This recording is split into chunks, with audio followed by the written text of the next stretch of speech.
पहले बात तो आप ये समझ लीजिए कि ये हिंदू राष्ट्र बनाने का कोई काम नहीं चल रहा देश में, ये ब्राह्मण राष्ट्र बनाने का काम चल रहा है।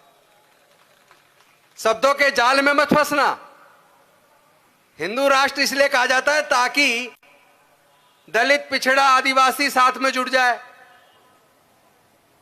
वैश्य, क्षत्रिय साथ में जुड़ जाए, क्योंकि देश का जो पैसा है वो वैश्यों के पास है,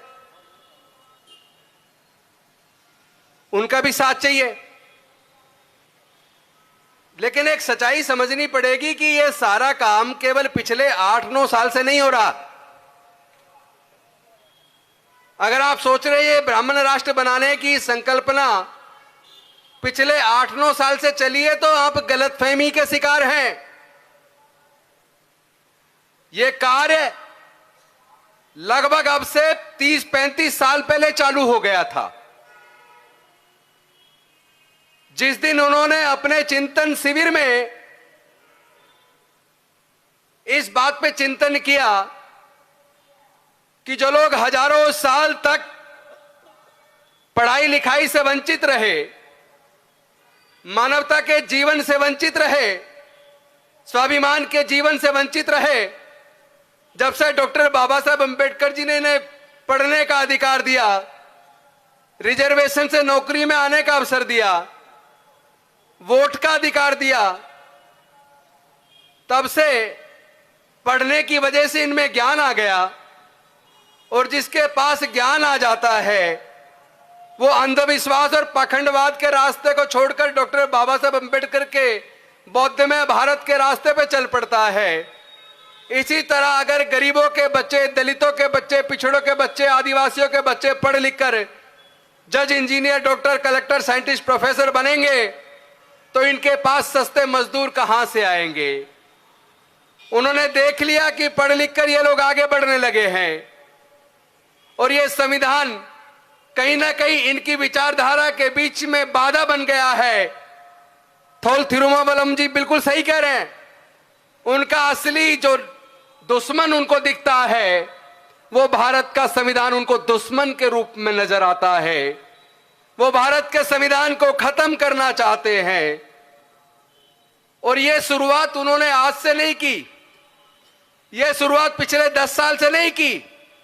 ये शुरुआत उन्होंने तब कर दी थी जब उन्होंने धीरे धीरे सरकारी स्कूलों को कमजोर करना शुरू किया और एक कानून बना दिया कि 1ली से 8वीं क्लास तक ऐसे ही बच्चों को पास कर दो, किसी को फेल मत करो।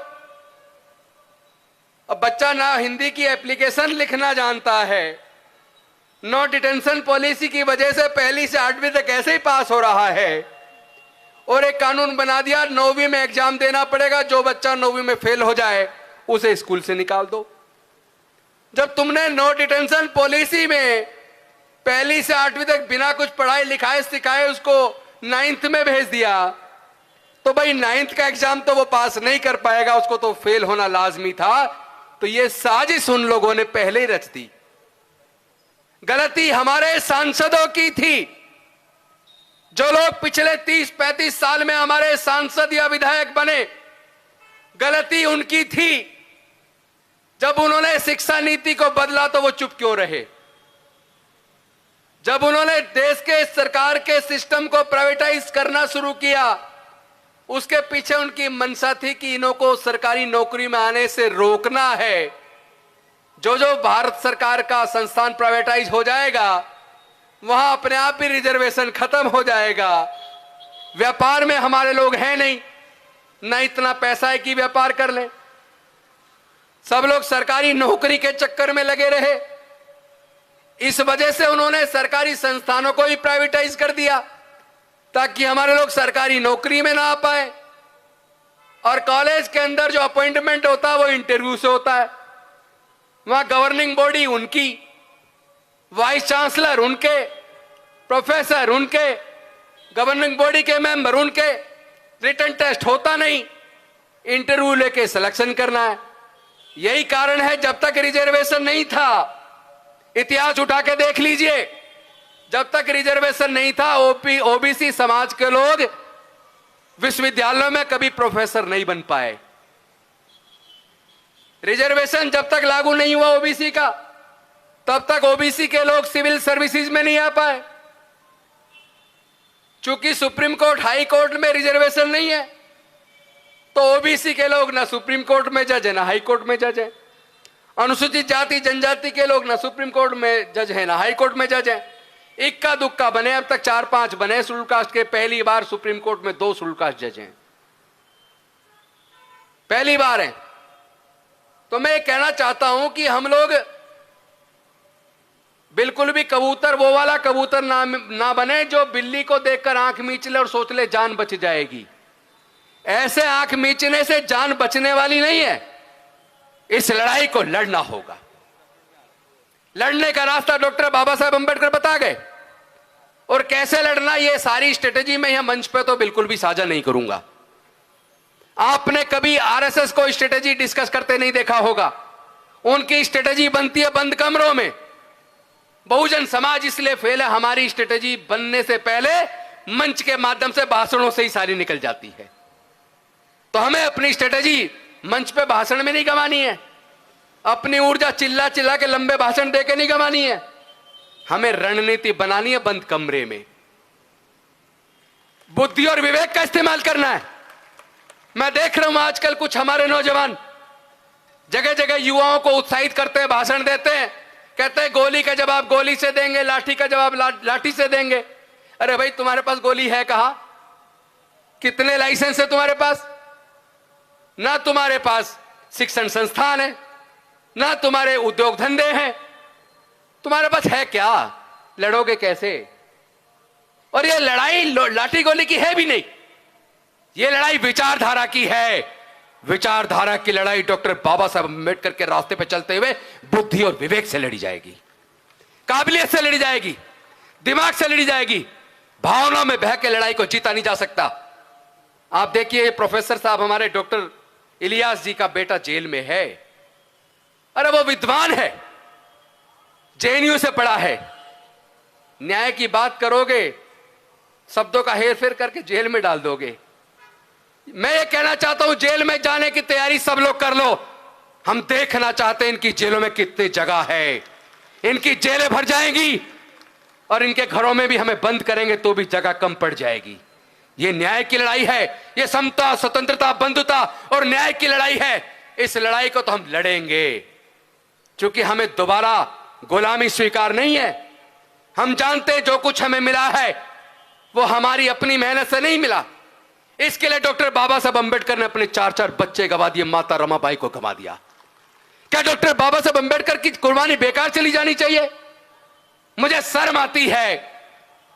जातिगत जनगणना का मुद्दा तो उठ रहा है।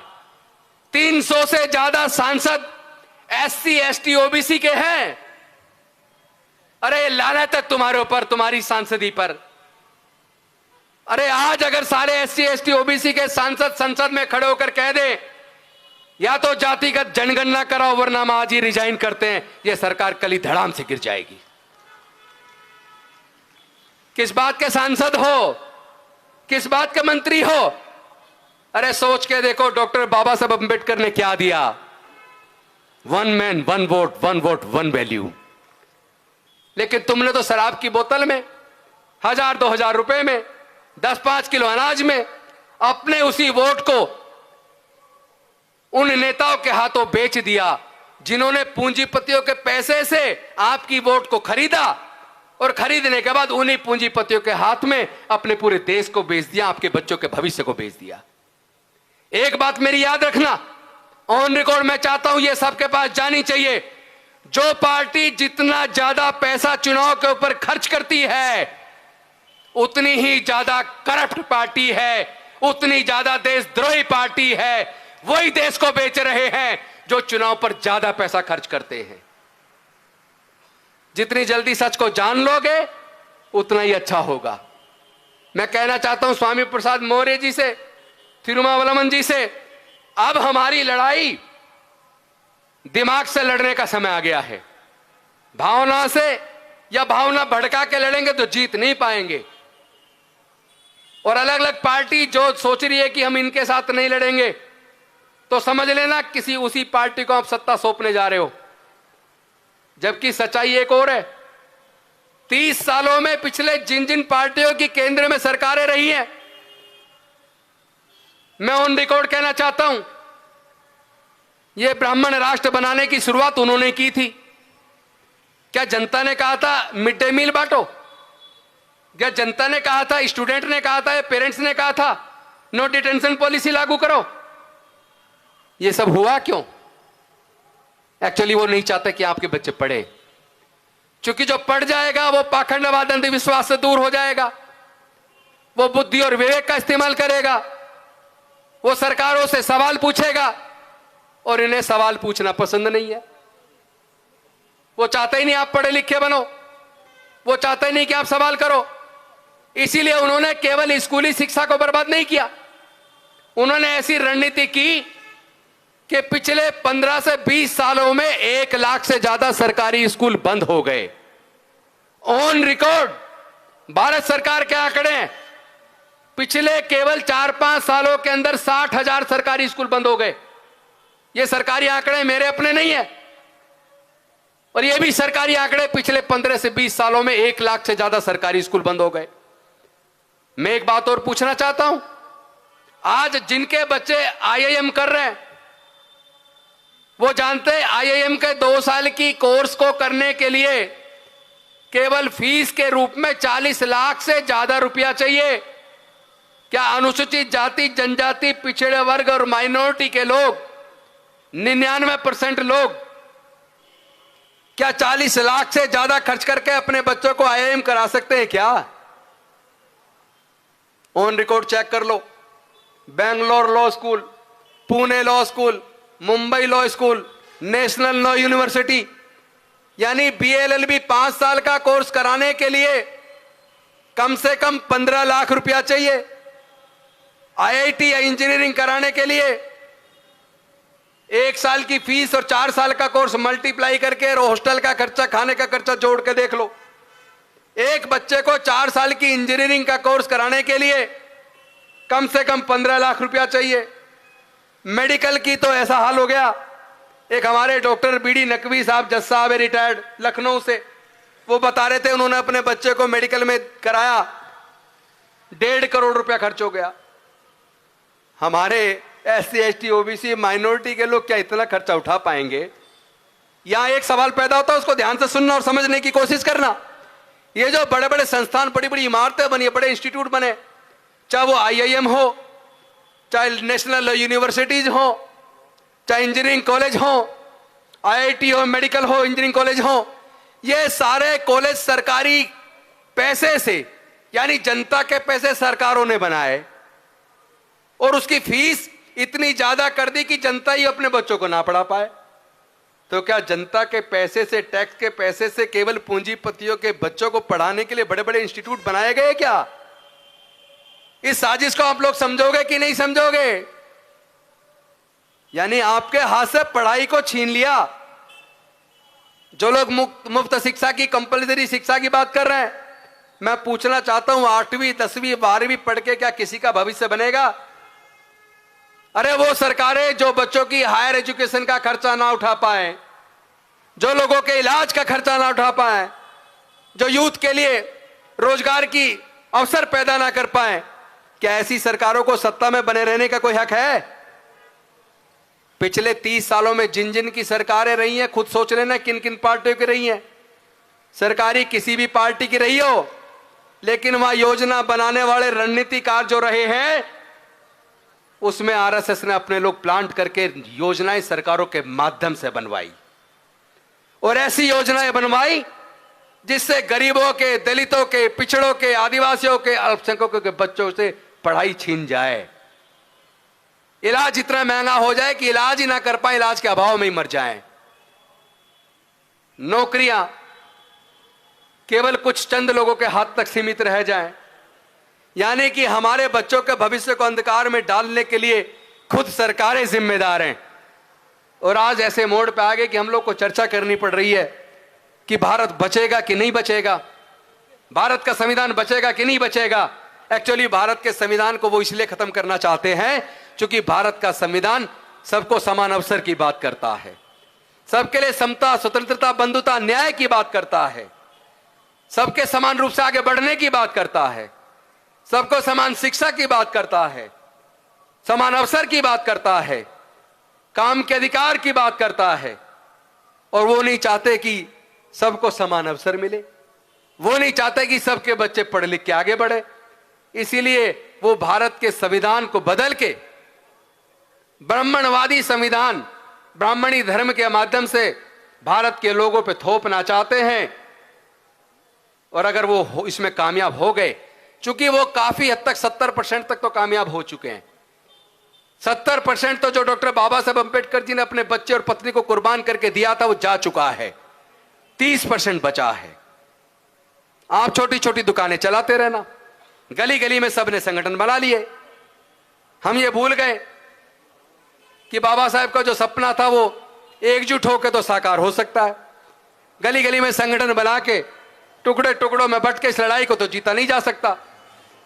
अरे सब लोग समझ लो, सबका खून एक है भाई।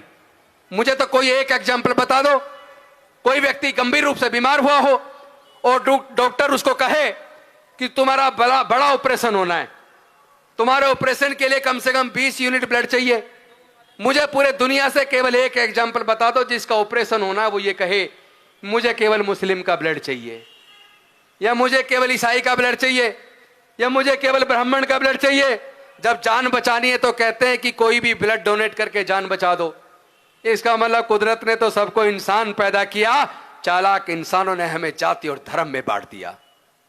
अब समय आ गया है सच्चाई को जानने का, सच को मानने का, और रणनीति बहुत जल्दी हम बंद कमरे में तय करेंगे। आप चिंता ना करें, और रणनीति में बिल्कुल भी यहां चर्चा नहीं करूंगा। जो आज बहुजन समाज अधिकार सम्मेलन के माध्यम से हमने शुरुआत इस बात की है कि हम देश की तमाम पार्टियों को इस बात के लिए प्रतिबद्ध करेंगे, कंपेल करेंगे, उनके ऊपर दबाव डालेंगे कि देश को बचाने के लिए सब लोग एकजुट हो जाओ।